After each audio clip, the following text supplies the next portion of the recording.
Level up your listening with Bose Quiet Comfort Ultra earbuds and headphones with immersive sound and world-class noise cancellation for a not-so-silent night. Visit Bose.com/Spotify to shop sound that's more than a present. Want a holiday gift your employees or clients will actually love? Send them gourmet peanuts from Hubbard Peanut Company. Hub's Peanuts is a family-owned company that's been making high-quality, delicious peanuts and sending them to every corner of the globe since 1954. Order some of Hub's plain, salted, or chocolate-covered peanuts in a special gift tin for the perfect gift for your friends, employees, clients, or even yourself. Visit hubspeanuts.com. That's HUBS peanuts.com. This is SpaceTime, Series 24, Episode 33, for broadcast on the 26th of March, 2021. Coming up on SpaceTime, a gigantic jet from the early universe, the planet with 2 atmospheres, and China's new Long March 7 rocket launches a top-secret spy satellite. All that and more coming up on SpaceTime. Welcome to SpaceTime with Stuart Gary.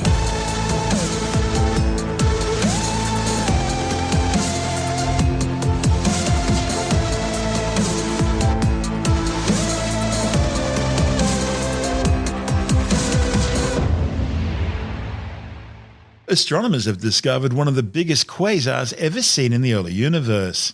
The stunning jet of particles stretches out almost twice as long as the Milky Way galaxy.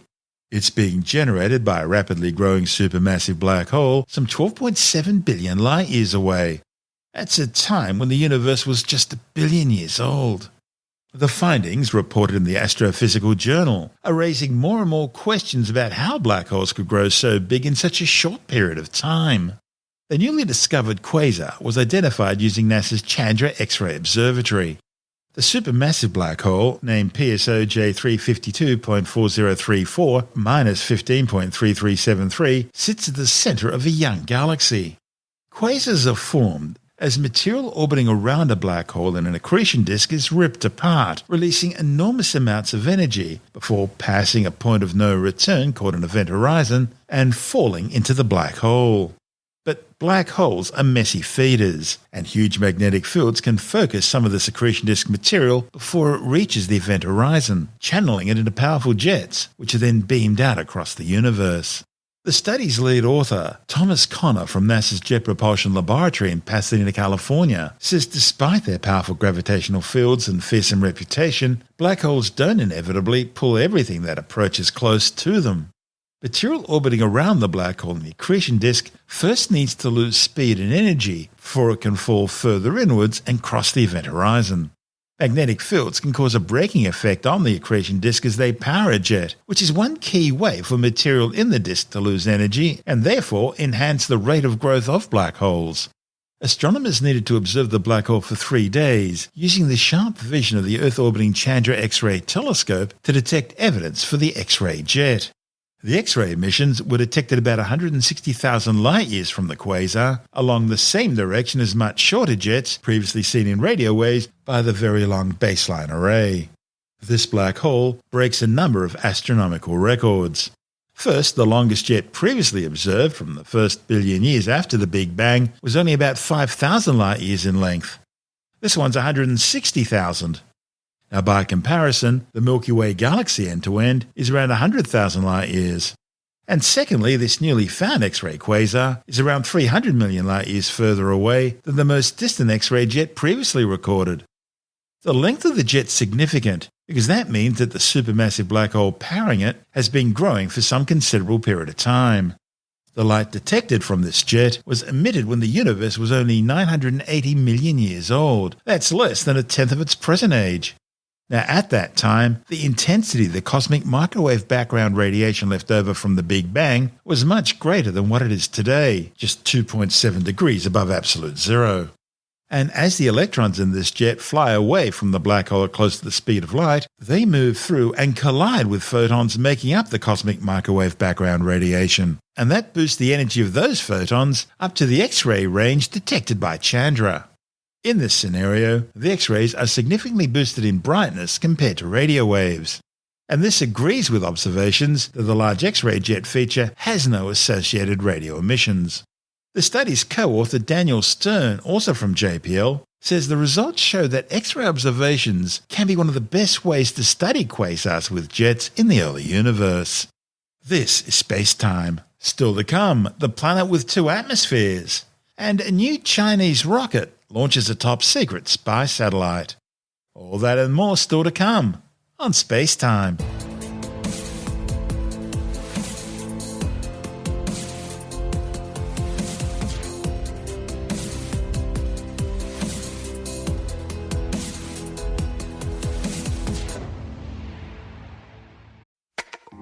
Level up your listening with Bose Quiet Comfort Ultra earbuds and headphones with immersive sound and world-class noise cancellation for a not-so-silent night. Visit Bose.com/Spotify to shop sound that's more than a present. Astronomers have discovered a planet orbiting a distant star that appears to have lost its atmosphere, only to have gained a new one thanks to volcanic activity. A report in the Astrophysical Journal claims this planet, GJ32b, started out as a gaseous sub-Neptune world with a thick hydrogen and helium atmosphere. However, intense radiation from its nearby host star quickly stripped off that original atmosphere within the first 100 million years of its existence, leaving this exoplanet a bare rocky world similar in size to the Earth. One of the study's authors, Reza Estrella from NASA's Jet Propulsion Laboratory in Pasadena, California, says that's when things got interesting. Observations using the Hubble Space Telescope showed what the authors call a secondary atmosphere, consisting of molecular hydrogen, hydrogen cyanide, methane, and an aerosol haze based on photochemically produced hydrocarbons similar to smog on Earth.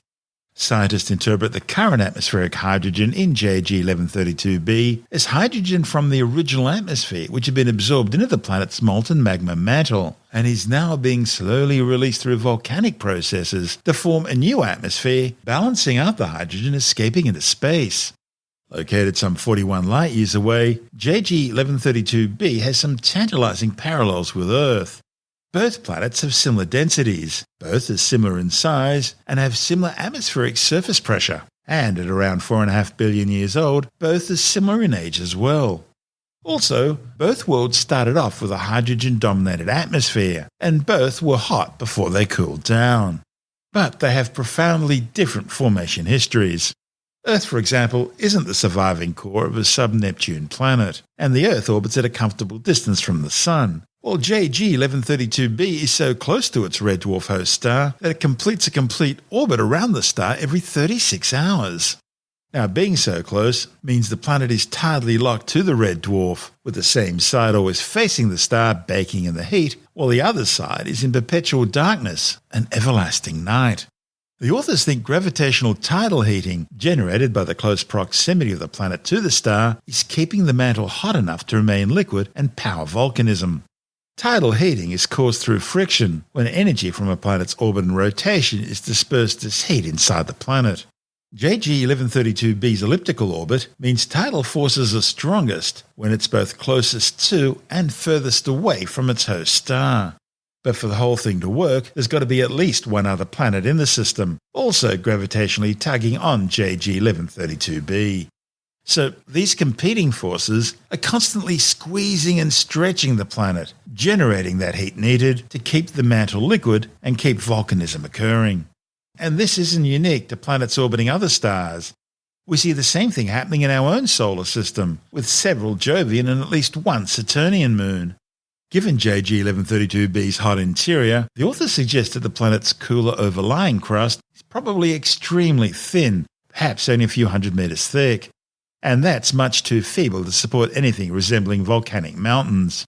So the planet's surface will be a very flat terrain, probably cracked like an eggshell due to tidal flexing. Hydrogen and other gases would simply be released through these cracks. Now, these findings are fascinating because scientists always thought that these highly irradiated planets near red dwarfs would be boring because of their loss of atmosphere. But this is clearly not the case. This is SpaceTime. Still to come, a new Chinese rocket launches a top-secret spy satellite. And later in the science report, a new study shows that people with college educations tend to live longer. All that and more still to come on SpaceTime.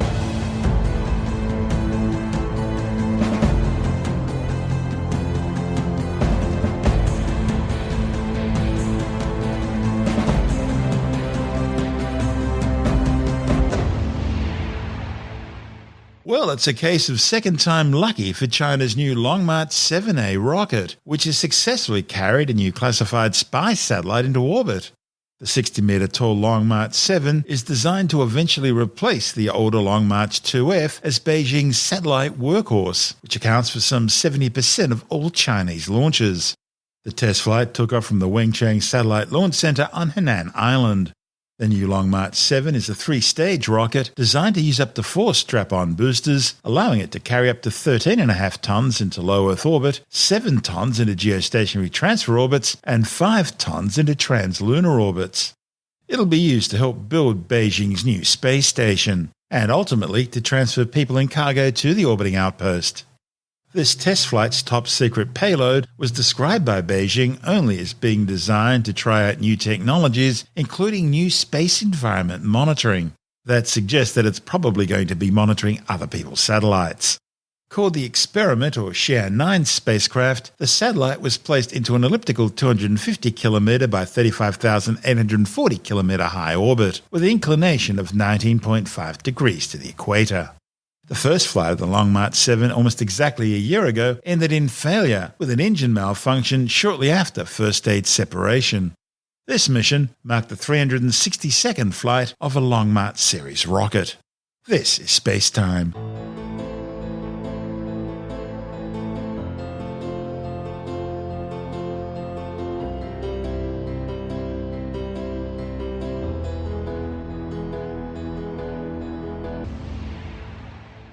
It orbits the Earth every 90 minutes, that's 16 times every 24 hours. And for more than 20 years now, it's provided humans with a continuously inhabited outpost in space. The International Space Station is a triumph of humanity, flying at 28,000 kilometers per hour, 400 kilometers above the ground. Its massive solar array panels are so huge, they shine brilliantly, reflecting sunlight just before sunrise and just after sunset, making the 109-metre-long, 480-ton spacecraft easily visible as it streaks across the sky as a very bright white light. And photographing the space station has become a popular pastime, as Jonathan Nally, the editor of Australian Sky and Telescope magazine, explains. So in our March issue, Stuart, we look at this whole thing of photographing the space station, and in particular under certain circumstances. But the thing with the space station is that if you're getting a camera with, say, a telephoto lens onto it, because it's very small. I mean, when you look at it from the ground with the naked eye, it's just a big light in the sky, right? But when you want to sort of zoom in on it with a telephoto lens or a telescope, then you'll find see that the modules. Really, you can actually see the modules, yeah. You can see the modules, but it's really small. It is really small. So you need a fairly good magnification to see it. And because you've got a good magnification to see it, it means that it zips through your field of view very quickly, because the higher your magnification, generally speaking, the narrower your field of view.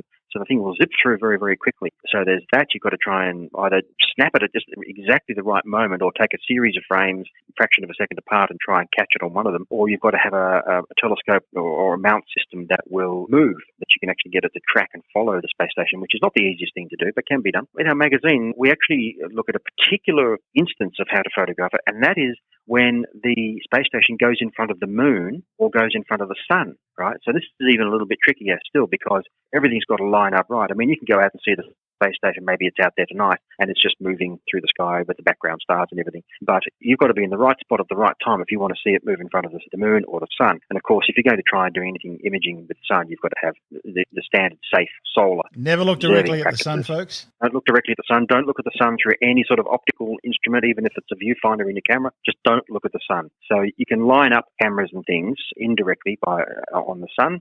And there are special solar filters you can buy from special shops, but don't try any of the homegrown solar filter stuff. It doesn't work. It's dangerous. So anyway, yes, there are, as you mentioned, websites that will tell you when the space station is up and can be visible tonight, but there's some special apps you can get that will tell you when it will pass in front of the sun or the moon as seen from your location. Or it'll tell you, well, it's not going to be seen from your location tonight, but 50 miles away, if you want to go over there, you'll be able to see it go in front of the moon. And then it'll go straight through. You sort of line up your camera or your telephoto lens or your telescope. You've got the moon there in view. The space station will zip through very, very quickly. So you've got to basically take a whole series of frames, a fraction of a second apart, and hope that you catch it on one or two or three. There's an Aussie fellow called Dylan O'Donnell who made headlines around the world with a brilliant photo of this. We've got it in the magazine of the space station zipping past the moon, or zipping across the face of the moon, I should say. Looks really specky, and other people have done it as well. But if you really want a good challenge, and you've got a decent camera, and you've got some clear skies, you can have a look at the information in the magazine. It'll direct you to the website you need and tell you how to do it. That's Jonathan Nally, the editor of Australian Sky and Telescope magazine.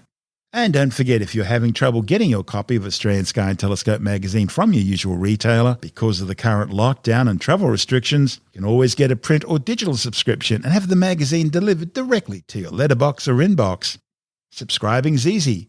Just go to skyandtelescope.com.au.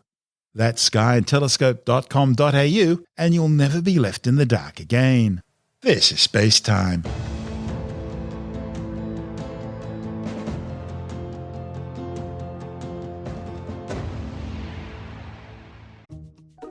Wells Fargo presents one of the surest ways to grow your money. A Wells Fargo CD account, where you can earn a 5.00% annual percentage yield on an 11-month term with a minimum opening deposit of $5,000. Visit a Wells Fargo branch or wellsfargo.com/CD rates to open a CD account and start growing your savings with us. Wells Fargo Bank, N.A., member FDIC. And time now to take another brief look at some of the other stories making news in science this week with a science report. Scientists may have found a switch associated with the spreading of prostate cancers.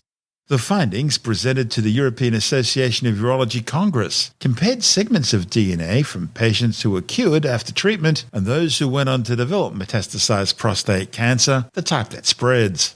They found that patients who went on to develop metastasized cancer had many more copies of the AZIN1 gene, which they suggest indicates an association with the more aggressive disease. Although the research is yet to be peer-reviewed, the authors say they've changed the activity of this gene in cell cultures, resulting in a reduced likelihood of prostate cancer spreading. According to data based on the latest United Nations Population Division estimates, the average life expectancy for an Australian is 83.94 years. That's one of the highest life expectancy rates in the world, only just behind Hong Kong and Japan in first and second place, where people live an average of 85 years, and Monaco, Switzerland, Singapore and Italy, where they all live more than 84 years. In fact, Australia's life expectancy is about the same as people living in Spain, the Channel Islands, Iceland, South Korea, Israel, France and Sweden. And it's better than those across the ditch, New Zealanders living an average of 82.8 years, putting them in 19th position, equal with the people of Greece and just behind those of Canada, Norway and Ireland, but much longer than the Netherlands, the British, Finns, Germans and Belgians. And if you live in the United States, your life expectancy now is lower than what it was a few decades ago, at just 79.11 years. But it's more complicated than that. A new report in the Proceedings of the National Academy of Sciences claims American adults without a college degree have experienced greater reductions in life expectancy when compared to their more educated counterparts. The researchers examined overall US mortality using records from 1990 through to 2018, finding that the gap in life expectancy between races has reduced, in stark contrast with the larger racial divides in the 1990s. But it has now widened between those with and without a college degree. The next big thing in electronic communications could be your favorite jacket. A report in the journal Nature claims scientists have developed flexible but durable electronic textile fabrics that can interact with your smartphone.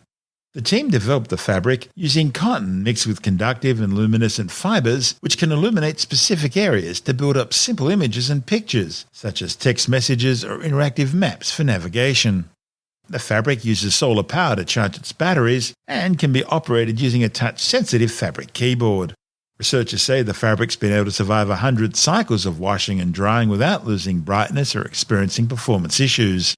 They hope that it will shape the next generation of electronic communications tools with applications for navigation and healthcare.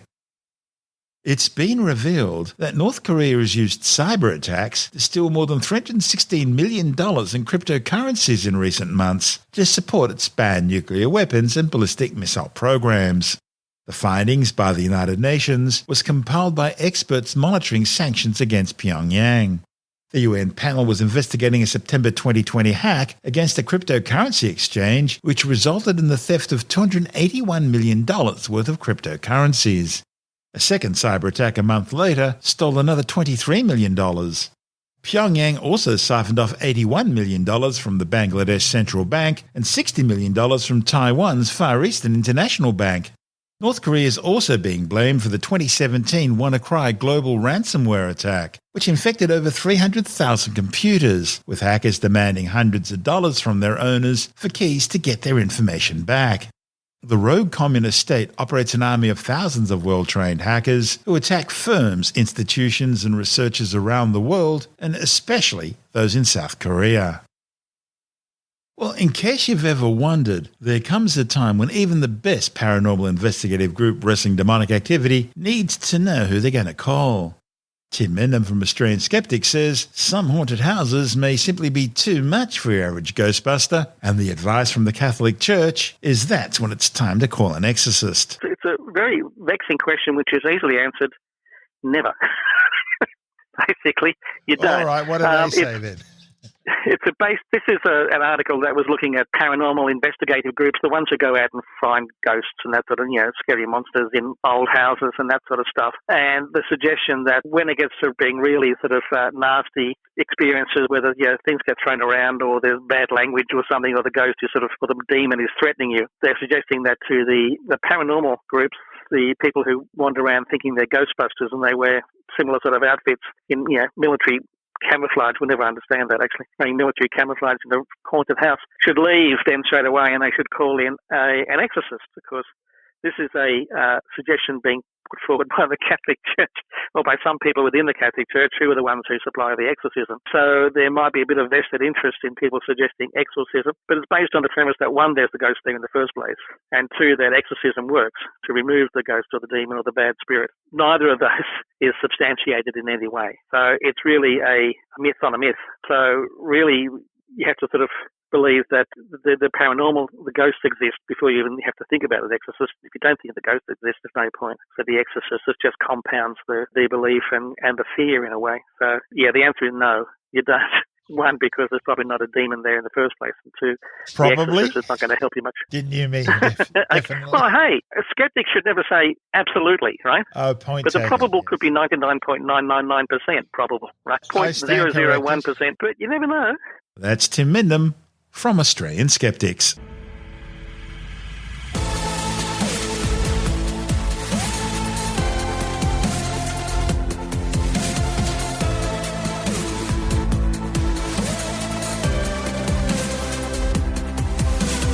And that's the show for now.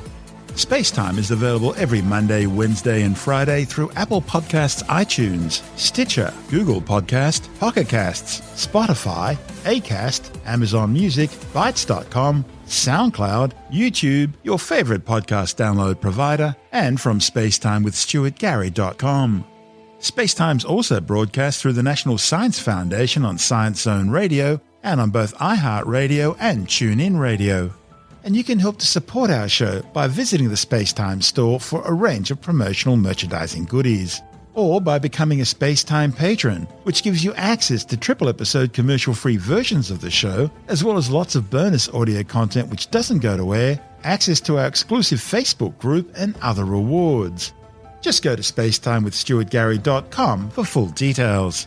And if you want more space time, please check out our blog, where you'll find all the stuff we couldn't fit in the show, as well as heaps of images, news stories, loads of videos, and things on the web I find interesting or amusing. Just go to spacetimewithstuartgary.tumblr.com. That's all one word, and that's Tumblr without the E. You can also follow us through @StuartGary on Twitter, @SpaceTimeWithStuartGary on Instagram, through our SpaceTime YouTube channel, and on Facebook, just go to facebook.com/SpaceTime with Stuart Gary. And SpaceTime is brought to you in collaboration with Australian Sky and Telescope magazine, your window on the universe. You've been listening to SpaceTime with Stuart Gary. This has been another quality podcast production from Bytes.com. Wells Fargo presents one of the surest ways to grow your money. A Wells Fargo CD account, where you can earn a 5.00% annual percentage yield on an 11-month term with a minimum opening deposit of $5,000. Visit a Wells Fargo branch or wellsfargo.com/CD rates to open a CD account and start growing your savings with us. Wells Fargo Bank, N.A., member FDIC. Hello, saver. Whether you're saving for that trip to the tropics or saving for an emergency, now is the time to take advantage of Wells Fargo's savings options. Wells Fargo offers savings accounts that can help you save towards your goals. So, what are you saving for?